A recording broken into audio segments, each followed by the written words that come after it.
Il giorno dopo l'incendio che aveva messo in apprensione i cittadini di Limena, l'allarme non è ancora del tutto rientrato e il sindaco invita parte dei residenti a non usare la verdura coltivata nei loro orti.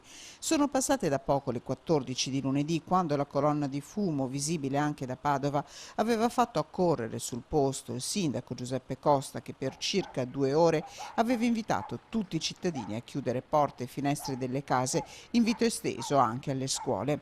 L'ordinanza era rientrata nel tardo pomeriggio, quando le fiamme sviluppate sull'impianto fotovoltaico del tetto, probabilmente per un cortocircuito, erano state domate dall'intervento di 8 squadre dei Vigili del Fuoco. Le attività sono riprese nell'azienda termoidraulica di via Buccia, i danni in via di quantificazione.